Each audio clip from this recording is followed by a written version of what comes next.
Welcome friends. तो आज के इस वीडियो में हम लोग पढ़ेंगे सेकेंडरी डेटा टाइप। ठीक है, देखिए जब हमने सी का जो ये कोर्स है या मैं कहूँ ये लेक्चर है, जब हमने स्टार्ट किया था तो हमने पढ़ा था आइडेंटिफायर्स। तो आइडेंटिफायर्स में हमने कांस्टेंट, वेरिएबल और कीवर्ड्स के बारे में पढ़ा था।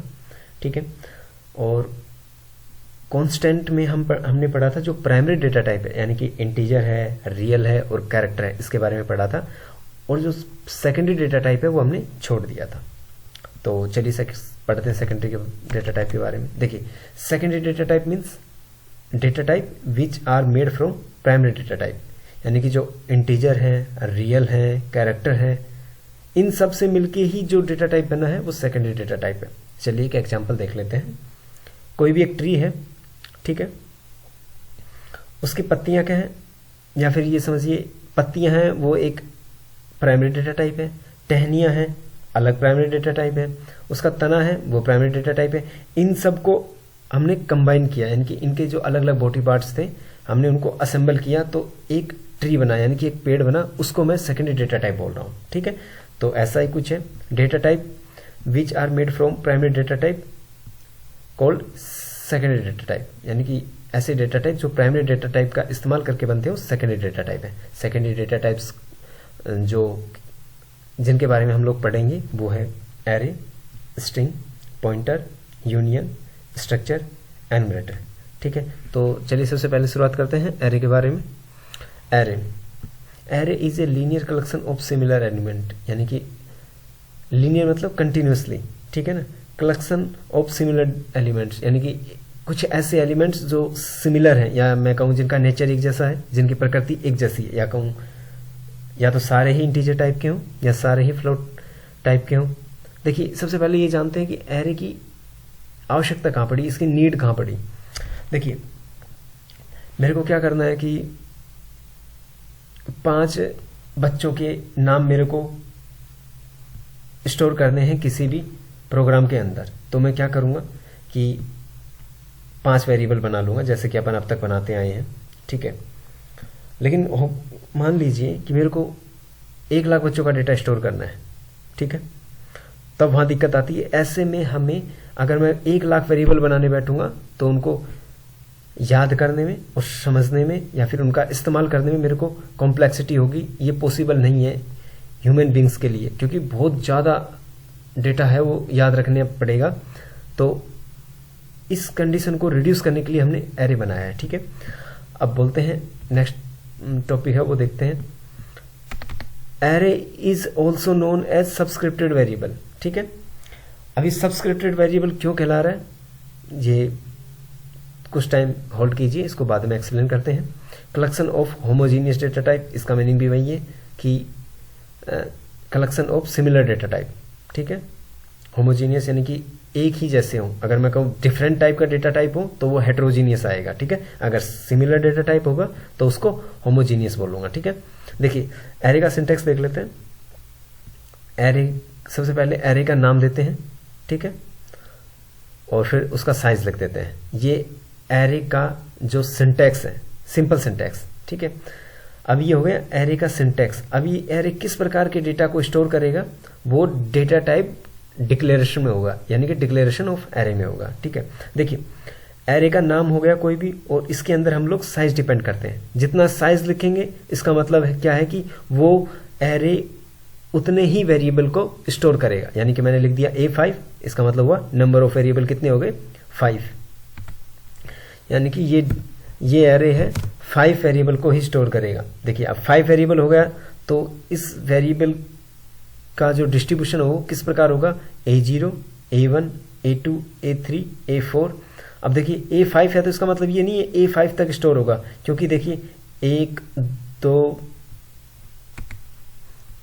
A0 1 0 0 1 2 3 4 5, यानी कि 1 2 3 4 5, यानी कि देखिए 5 वेरिएबल हमारे पास हो गए हैं।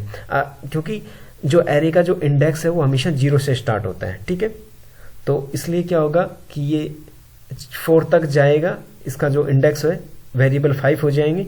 तो इसके अंदर यानी कि बड़े ब्रैकेट के अंदर जितना साइज लिखा जाएगा एरे इतना ही वेरिएबल को स्टोर करेगा। ठीक है, चलिए देखते हैं डेटा टाइप डिक्लेरेशन। एरे का डिक्लेरेशन कैसे करते हैं।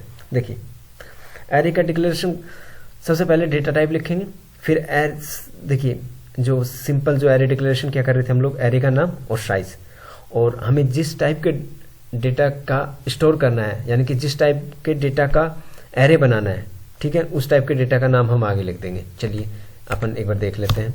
चलिए मेरे को बनाना है इन टाइप के डेटा टाइप का, ठीक है। सबसे पहले तो एक एरे बनाता हूँ कोई भी नाम के, तो मैं यहाँ पे लिख देता हूँ हरिओम नाम का एरे हो गया, ठीक है ना। और फिर मैं क्या करता हूँ, इसका बड़ा ब्रैकेट लिखता हूँ और इसका साइज दे देता हूँ 5, ठीक है। और आगे चल के इसका अगर मेरे को क्या करना है, इसमें रोल नंबर स्टोर करने हैं, यानी कि इंटीजर टाइप के रोल नंबर होंगे, तो मैं आगे लिख दूंगा इंट हरिओम, एरे का नाम और साइज, और पीछे ये बन गया है एक एरे जिसका नाम है हरिओम, जो कि इंटीजर टाइप के 5 डेटा को स्टोर करेगा। चलिए एक एग्जांपल और देता हूँ। ए है, ठीक है, बड़ा ब्रैकेट लगाया, ओके। ये हो गया सिर्फ एरे, इसका कोई डेटा टाइप नहीं है। अगर मैं इंट लिख देता हूँ, ये इंटीजर टाइप के डेटा को स्टोर करेगा। अगर मैं लिख देता हूँ कैर, यानी कि जो 5 कैरेक्टर है उनको स्टोर करेगा प्रोग्राम के अंदर।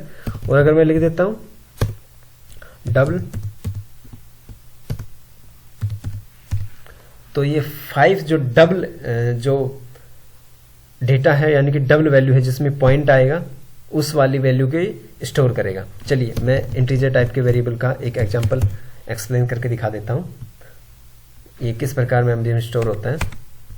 देखिए जब भी मैं किसी भी एरे को बनाते वक्त लिखता हूँ इंटीजर, यानी कि इन टाइप का डेटा टाइप, एरे का नाम ए और वेरिएबल का, यानी कि जितने वेरिएबल मेरे को बनाने हैं उतनी उसकी संख्या, यानी कि नंबर ऑफ वेरिएबल 5, ठीक है। सबसे पहले क्या, मान लीजिए व्हाइट कलर की जो भी अपने आपको स्क्रीन दिख रही है, ये है एक रैम, ठीक है। और जब भी प्रोग्राम रन होता है तो रैम के अंदर हमारे प्रोग्राम को मेमोरी मिलती है। मान लीजिए ये मेमोरी हमारे प्रोग्राम को मिल गई, और मैं लिखता हूँ इंट A5, यानी कि जो इंटीजर टाइप जो हमारे सी में 16 जो अपना डोस बेस आर्किटेक्चर है उसमें कितनी मेमोरी कंज्यूम करता है, तो इंट करता है 2 बाइट, ठीक है। तो क्या होगा कि 5 वेरिएबल बनेंगे, तो 2 × 5 10 जो बाइट है उसका एक डेटा मतलब लीनियर में हमें मिलेगा, लीनियरली हमें मिलेगा एरे के अंदर, यानी कि इस टाइप का 10 बाइट का एक ब्लॉक टाइप का हमें मिलेगा, ठीक है। अब मैंने जितने वेरिएबल यहाँ लिखे हैं, नंबर ऑफ वेरिएबल, उतने ही पार्ट्स इसमें डिवाइड हो जाएंगे, 1 2 3 4 5। देखिए ये थोड़ा गलत लिखा गया है, इसको A4 कर देते हैं क्योंकि इंडेक्स 0 से शुरू होता है, ओके।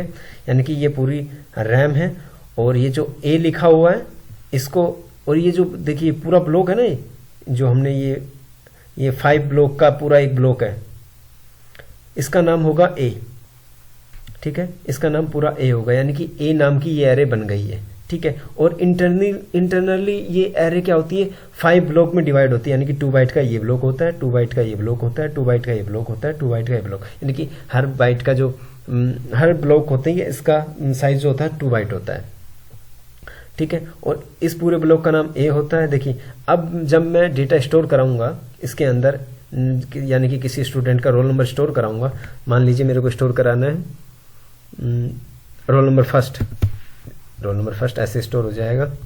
अगर मैं यहाँ स्टोर कराना चाहूँ रोल नंबर सेकंड, तो ऐसे स्टोर होगा, ओके। अगर मैं यहाँ पे इसके साथ में स्टोर कराना चाहूँ रोल नंबर थर्ड होगा, ऐसे स्टोर होगा।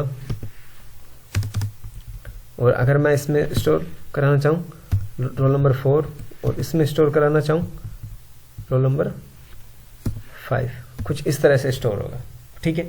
यानी कि अगर दूसरे लैंग्वेज में कहूँ तो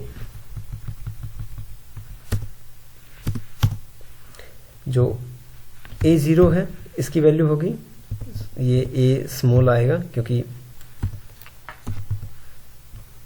जो C है वो केस सेंसिटिव है। A0 की वैल्यू 1 होगी,